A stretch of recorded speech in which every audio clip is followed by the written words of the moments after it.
with that, I'm gonna go last here. And this is another series that I think was on many people's radar.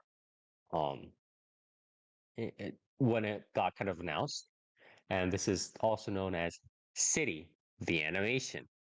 So if this sounds familiar to you, this is a manga original, and the manga original was drawn and written by Haruo Ikeuchi. If Haruo Ikeuchi sounds familiar to you, that is because he is the author slash artist of the infamous series Nichijou. So what happened was he actually started out, I believe, with Nichijou, and then after a few years,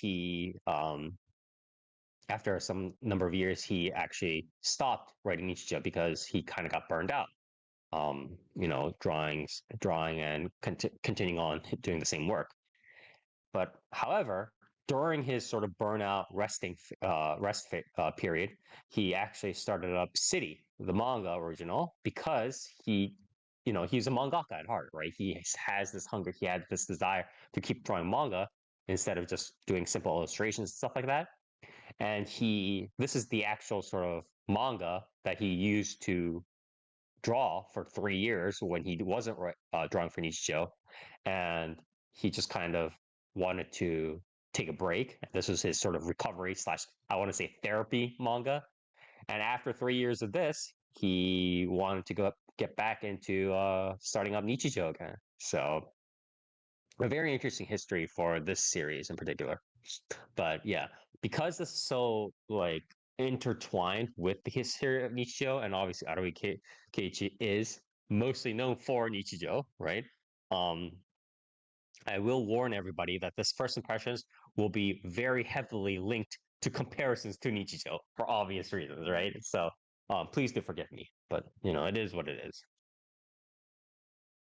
So yeah, the production studio, to nobody's surprise, it is by Kyoani, Kyoto Animations, who was the main production studio for the original um Nichijou. I believe they have very minimal subcontractors this time around. I think they have like one Korean subcontractor that they drew a little bit from to help out with like animation direction and stuff like that.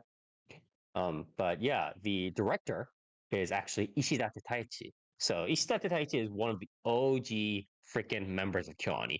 He dates back all the way to their freaking Full Metal Panic days, all the way in 2003. That's how that's how far back he is. For those of you who don't know, their Kyoani's first thing is not Air, it's not Clannad, it's not Lucky Star or whatever. It is Full Metal Panic. I believe that is their first proper work.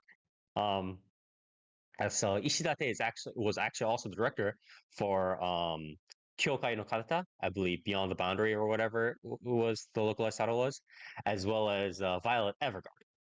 And he was involved in doing some storyboard and episode director work for Nichijou and stuff like that. So Ishidate has actually been entrusted with this work now, which is surprising, sort of surprising, I guess, in a sense, because Nichijou was directed by none other than the legendary director from Kyoani, Ishihara Tatsuya. Ishihara Tatsuya, who does not know pretty much any major series at Kyoani, like Harui and Klana and stuff like that, he was the director of, right? Ishihara Tatsuya, as well as his storyboarder kind of partner in crime, Hanada Jukka, neither of them is actually present in the staff of City the Animation. And I believe part of this is also because Ishihara Tatsuya was kind of focusing on keeping up development and work on both Hibiki Euphonium as well as Mate Dragon, both before and after the wake of the Kyoani arson incident.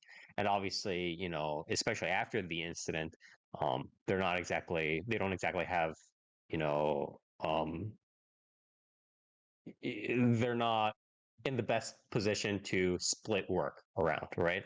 So I believe he's kind of a little bit more focused on Ishihara is probably a little bit more focused on continuing to spin out Hibiki Euphonium movies and sequels as well as Meat Dragon stuff. So they probably did that on to him and then kind of shunted off the work for City the Animation onto Ishidate.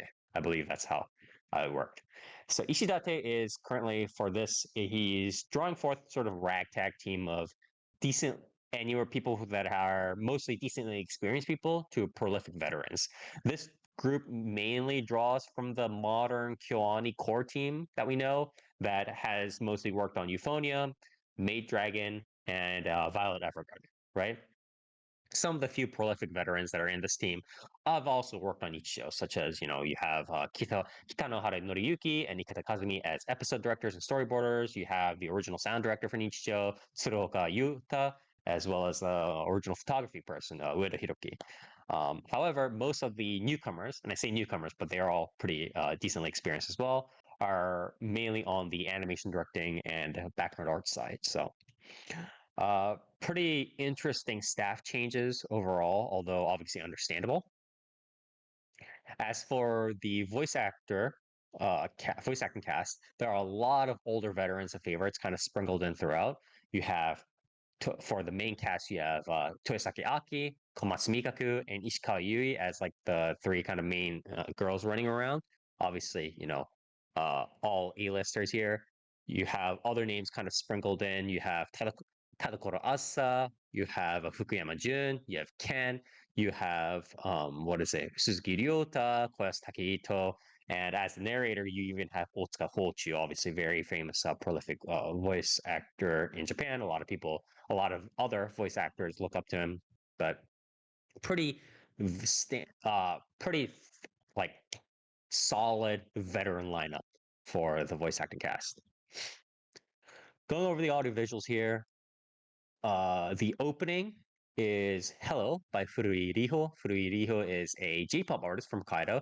She has quite good vocals because of her kind of church gospel roots, and you'll find that this gets very much emphasized in her kind of the opening that she sings.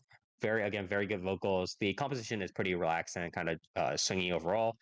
Quite nice. I do like it.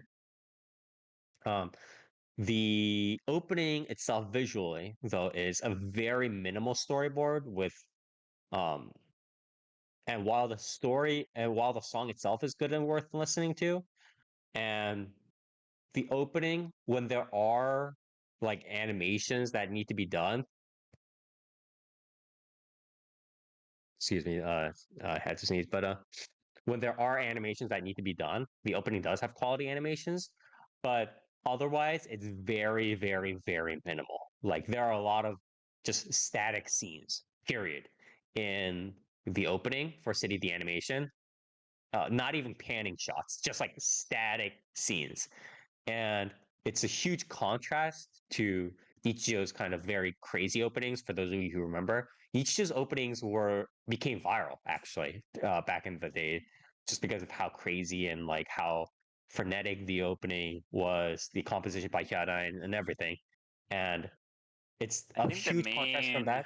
I think the Yeah. main distinction, but besides being obviously Nichijou's opening is very frenetic, I think Cities doesn't really, it doesn't really mesh with, it doesn't really like go with this song. You know what I mean? It isn't really paced with the song. The Yeah. song is kind of just like there's the bit at the end where they're clapping to it, in time with the song, Yeah. obviously. It's a But very like, standard, the song is a very standard, like slice of life ish like opening, like J-pop opening, and then City yeah, the Animation is kind of just doing just these again like static cuts. yeah, It's like they're just kind it's of not there. really paced with the song. Whereas Nichijou's Yeah, openings were yeah. like they were so good because like they went with the song. You know, they were timed very Yes. well with the Yeah. way the song flowed. Um, Mhm. which I think is something that Cities lacks.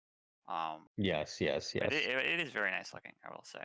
Yeah. When the animations have to be animated, they are good, but it's like everywhere else it's like it's like if they're just like stuck or something like that. It's like I Yeah, think probably I would say budget things because again, Kyoani doesn't exactly have the manpower. I don't think it has probably currently the investments right now to just kind of pull for everything. Other than I think they're pretty much all inning on stuff like Violet Ever. They're three major cash cows right now, right? Other than their like copyright stuff, right? Like other than their licensing, the three major projects kind of legs going on right now, right? Are Violet Evergarden, it's Hibiki Euphonium Maid Dragon, right? So they're probably focusing a lot more on work related to that than they are with this, but it is what it is. But it's unfortunately a little bit more forgettable due to those sorts of kind of squeaks and kind of flaws and stuff like that, as you mentioned. But it's not it's not like bad by any means, but it's just like okay, it's like okay, kind of Yeah. business. The ending is Lucky by Tomo, and uh Tomo is a J-pop artist from Tokyo. It's a very standard, again, slower song ED, and this is even kind of simpler in one sense than the opening, where it's a relatively simple kind of claymation based storyboard.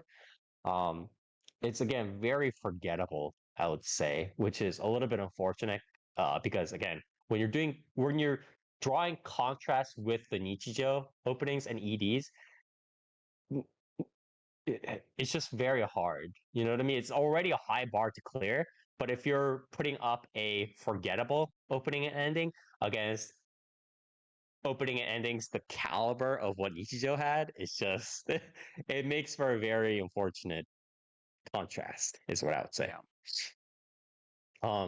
The audio BGM stuff, and this is I think I'm gonna go back to one of what you just said a little while back. So the audio and BGM, the OST, is a pretty standard slice of life OST, but I feel like at times the sound direction makes it seem like it's the BGM itself is individually trying to invoke the more non sequitur comedic nature of something like Nichijou. And obviously, City the animation has some of that comedy, but the issue is Nichijou is a very much like on stop and go kind of abrupt um the way it's like storyboarded, the pacing, it's very like not stunted, but it's like like very sudden, you know, like bursts. But City is very much more of a continuous flow in terms of storyboard. Even though it like there are distinct cuts in like these like mini episodes within the episode, but overall the flow is a lot more continuous amongst the characters because of dialogue, whatever stuff like that.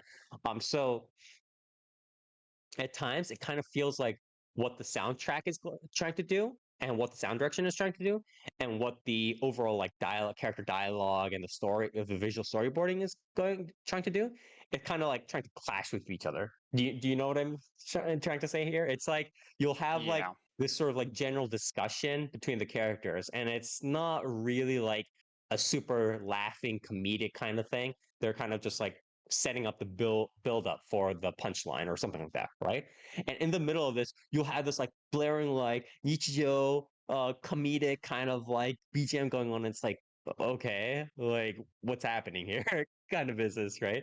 And I feel like I don't know. It just feels a little bit conflicted at times. Um, which is unfortunate because the individual parts are okay. It's just the balance that seems a little bit off.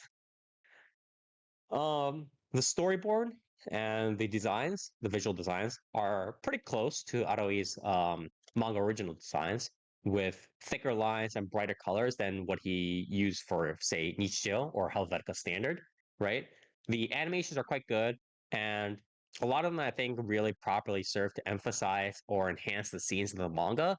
I would say, obviously, again, there are a lot of good animation scenes and stuff like that, but there aren't as many animations or scenes where one would look and say, "Hey, this is really cool," but this sort of like animation, this sort of visualization idea would only be possible in an anime adaptation of this series. It's like um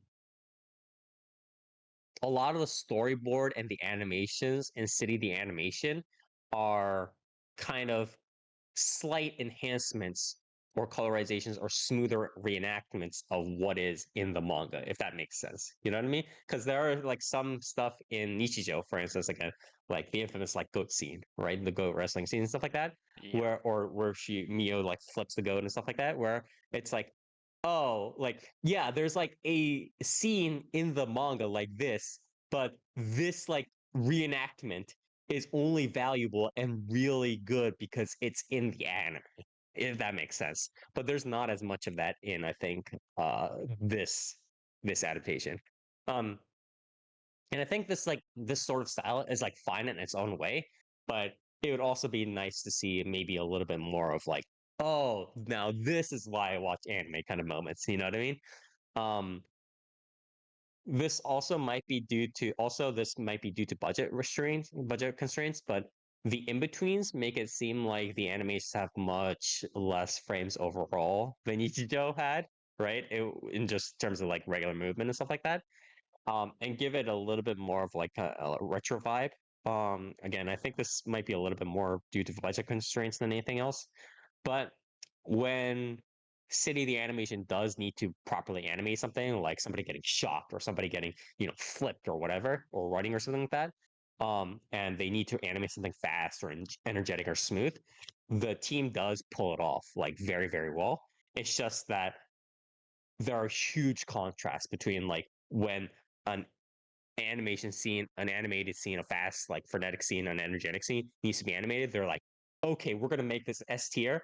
And then outside of that, they're kind of like, kind of thing, right? Again, it's not bad, but it's like, huh? Like the contrast is very noticeable. You know what I mean? Um, it's kind of the opposite of Ruri no Hoseki in that way, where Ruri no Hoseki with Studio Bind keeps a pretty consistent level of animation, like how the quality is, like throughout all of like the different scenes. You know what I mean?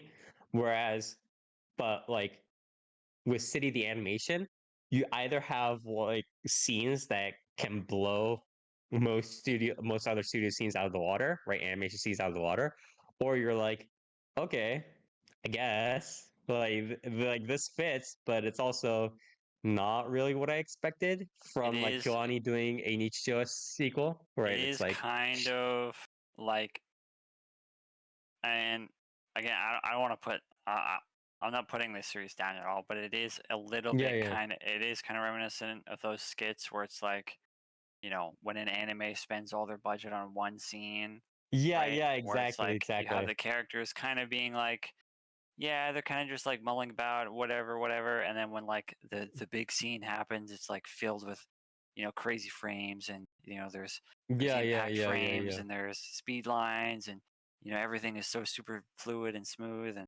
yeah, and then it yeah, goes back, yeah, and yeah, then it goes back to normal, and everyone's, yeah, yeah, yeah. It is yeah, it is kind of like that, and it's like, I think it works for this because the style for City is very cartoony, so it's like it's yeah, not yeah. super jarring, um, But but it is noticeable for sure. yeah, It yeah, is one of those and things where you're like, probably it is due to oh, budget stuff. Yeah, this is the scene where the animators spent more time, huh? yeah, yeah, exactly. But yeah, The in betweens make it look a lot more like one of those like indie anime net shorts kind of business, and it's a little bit unfortunate.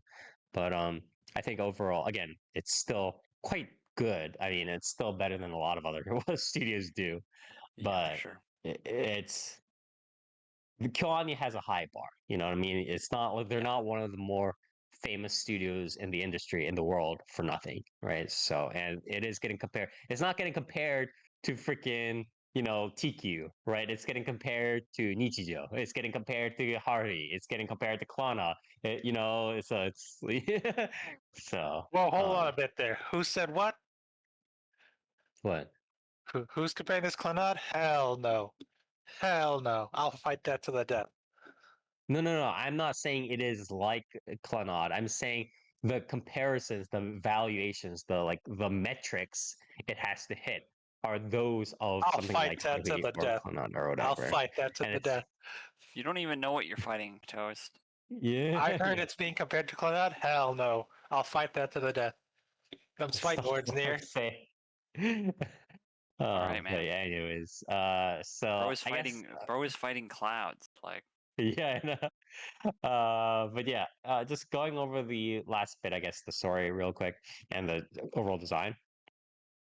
I mean, it's pretty much the similar setup as Nichijou. Like the whole like background of the characters don't really matter as much. The idea is that you have a general continuous cast, again similar to Nichijou, and they go do a bunch of non sequitur, sophomoric, um, slapstick-ish humor that we all loved from Nichijou that almost kind of barges into the surreal and does become almost surreal at times, right? Um, that Aoi Keiichi is known and loved for, and it is brought again to vibrant color and solid animation work, pretty relatively solid animation work by Kyoani and the remnants of the Nichijou team. And so again, although it's not explicitly demarcated by cuts and like still scenes within the episode, for instance, like Nichijou had like a mini episode, right? And then it would literally cut into like a small like outro or like like a small like static panning shot or whatever, right? And then go into the next mini episode. The episode for City the Animation is still split into mini episodes and like mini skits that abruptly transition from one to the next, while still featuring that continuous cast. This being said, although it does have these abrupt transitions, City the Animation is still way more continuous and flowing and dialogue focused than Nichijou is, which sort of forces it to focus its humor a little bit more on the sort of deadpan, non sequitur, like surrealist side than relying on constant slapstick humor to get value, right? Where it's like Ichio is like a lot of it was focused on like gear flying around, like wrestling, like people getting suplex, pencils flying out the window, cars falling down, people running like crazy, food spilling, blah blah. And there's still a decent amount of that in City of the Animation, but a lot more of it is kind of jammed it into the dialogue, like people saying wonky things, stuff like that, right? So I think that's a core differential between the two. And because that dialogue is forcing Aro Ikeichi to write in a more again like dialogue focused, non sequitur, kind of deadpan, almost deadpanish like humor at times. Um, City the Animation is very kind of clearly setting a more sort of relaxed, positive, I guess, in a sense, kind of quote unquote cute pacing, as opposed to what Nichijou does, where Nichijou again has a very frenetic manner of just here's humor, here's slapstick, which again I like, but it's a very big contrast between the two, and you can almost, I guess, in a sense, you can see why Aroi Keiichi, like the manga original, is Aroi Keiichi's sort of therapy, right? It was his therapy manga, whereas Nichijou is his like work manga, or you know what I mean? Well, Yeah. Nichijou is like, here's humor, like eat it kind of thing.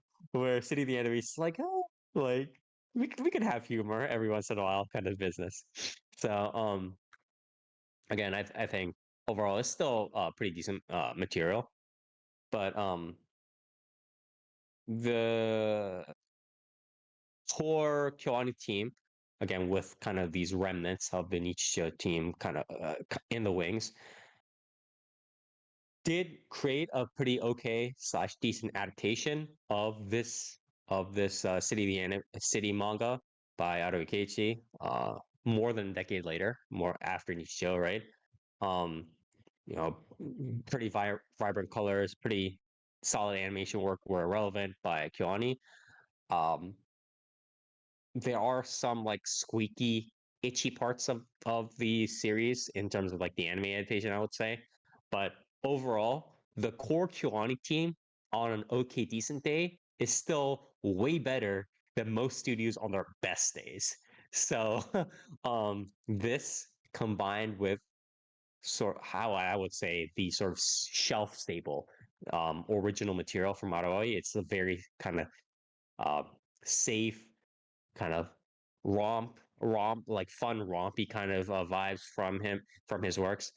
Um, and I think the combination of Arao Ikeichi's works as well as the core Kyoani team kind of properly doing what they need to do, kind of hunkering down and doing their stuff despite I guess potential budget issues, uh, did create an overall adaptation that I wouldn't necessarily say it's not going to be like, oh, it's the funniest thing I've seen or the best thing I've seen all decade or whatever, right?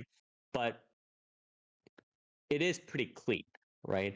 Overall, it's relatively hard to find significant fault with.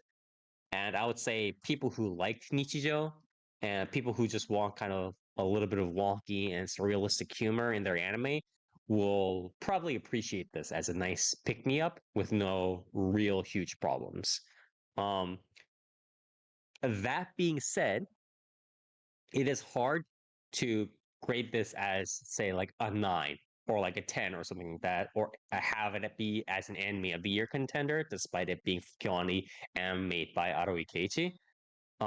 Just because it does kind of have some of these like itchy spots in terms of like audio visuals, and it ultimately does live in the shadow of its predecessor's glory, right? It does live in the shadow of Nichijou. It does live in the shadow of Kyoani's other grand works, right? So compared to them, the bar is set very, very high. And as I said, as I always say, when I decide to give something a 9 or 10, this is like works that lead and shape like the history of like the manga slash anime kind of like curriculum industry in a sense, right? Something like Hoseki no Kuni, right?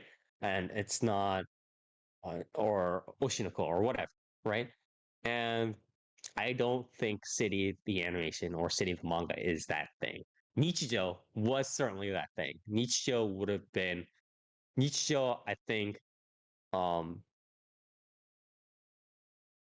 would have been one of the few series I would have come to giving close up 10, even in this current kind of like time scale or grading scale. Probably like a 9.8, closing into a 10, right? Um, but City the animation, it's hard to see on that same level. So I think at the end of the day, I would have to give this series probably a 7.5 or an 8 out of 10, which is still a very good score, right? Um, but again, I can't really see it as an anime of the year contender, which is unfortunate. But if you do again like this sort of pacing, if you do like if you did like Nichijou, consider this as like sort of an afternoon tea, one of those like British kind of cake plus tea plus whatever, right, finger food sessions that we have. It's like that, but with like Nichijou humor. So just a little nice kind of a bite size series to kind of have when you kind of want this sort of humor. So if you do kind of enjoy that thing, I guess please do check it out.